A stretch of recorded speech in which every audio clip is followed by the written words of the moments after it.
أعوذ بالله من الشيطان الرجيم. بسم الله الرحمن الرحيم.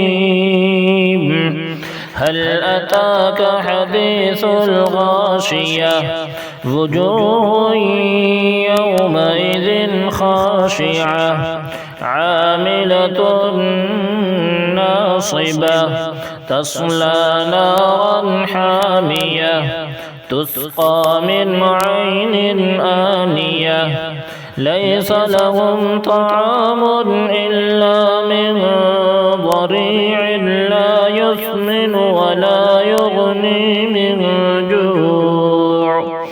وجوه يومئذ ناعمة لسعيها راضية في جنة عالية لا تسمع فيها لاغية فيها عين جارية فيها سرر مرفوعة وأكواب موضوعة ونمارق مصفوفة وزرابي مبثوثة أفلا ينظرون إلى الإبل كيف خلقت وإلى السماء